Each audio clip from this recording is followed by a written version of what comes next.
MSD classes में आप सभी का मोस्ट वेलकम है स्टूडेंट। इससे पहले की जो वीडियो थी उसमें मैंने डिस्कस करा था हाइपोथेसिस ऑफ डी ब्रोगली और इक्वेशन ऑफ डी ब्रोगली।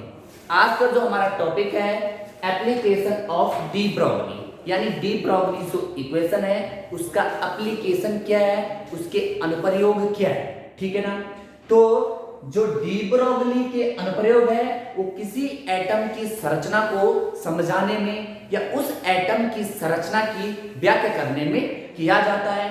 अब देखो, जब एटम की संरचना को समझाने के लिए विभिन्न प्रकार के साइंटिस्ट हुए और उनमें एक साइंटिस्ट थे नील्स बोर। ठीक है ना। नील्स बोर ने कहा था कि इलेक्ट्रॉन का जो कोणीय संवेग होता है, इलेक्ट्रॉन का जो कोणीय संवेग होगा वो क्या होगा, इलेक्ट्रॉन का जो कोणीय संवेग होगा वो NH/2π का पूर्ण गुणज होगा, या इसे कहते हैं इंटीग्रल मल्टीपल होगा। क्या होगा, पूर्ण गुणज होगा। क्या होगा, पूर्ण गुणज होगा। और इसी को जो ये NH/2π है इसी को हम समझाएंगे डी ब्रोगली इक्वेशन से कि ये NH/2π कहां से आए। ठीक है। तो माना क्या है, माना एक इलेक्ट्रॉन वृत्तीय पथ में घूम रहा है। माना ये हमारा क्या एक वृत्तीय पथ है और इसमें इलेक्ट्रॉन जो है वो वेव के समान इस प्रकार घूम रहा है।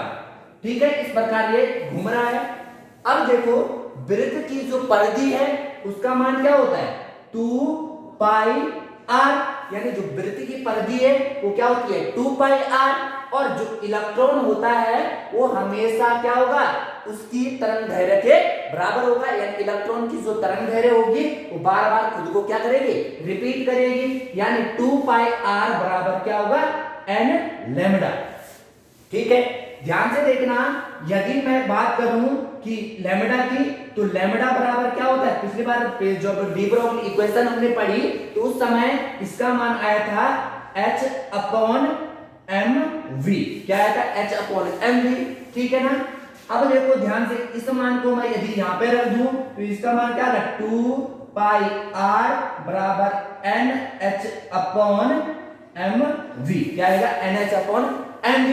अब देखो ध्यान से, यदि मैं इसको ऊपर लाऊं और इसको नीचे लाऊं तो ध्यान से देखना, यहां पे क्या होगा, mvr बराबर NH/2π। क्या होगा, NH/2π। ठीक। और इसको देखो ध्यान से कि किसी भी इलेक्ट्रॉन का जो कोणीय संवेग, यानी कोणीय संवेग क्या होता है भाई, यानी mvr। ठीक है ना। यानी mv संवेग हो गए, r क्या है, इलेक्ट्रॉन की जो न्यूक्लियस से दूरी, यानी जो बाहर का जो इलेक्ट्रॉन होगा उसके न्यूक्लियस से जो दूरी होगी वो क्या है, वहां पे रेडियस है। तो किसी भी इलेक्ट्रॉन का जो कोणीय संवेग होगा mvr वो क्या होता है, NH/2π। और यही यहाँ पे हमारा सिद्ध हुआ कि जो इलेक्ट्रॉन का कोणीय संवेग होगा mvr वो किसके बराबर होता है, NH/2π के। तो इससे सिद्ध होता है कि जो आपका इलेक्ट्रॉन है उसका कोणीय संवेग क्या होता है, NH/2π। यानी हमेशा जो इलेक्ट्रॉन्स होते हैं वो क्या है, NH/2π के पूर्ण गुणज होते हैं इलेक्ट्रॉन का जो कोणीय संवेग होगा। ठीक। तो ये हमारी क्या है, डी ब्रोगली का अनुप्रयोग था। डी ब्रोगली का अनुप्रयोग जो है वो एटम की संरचना को समझाने में बोर के सिद्धांत को या बोर के परमाणु मॉडल को क्या करता है भाई, थोड़ा सार्थकता प्रदान करता है, यानी उसे सपोर्ट करता है। ठीक है ना।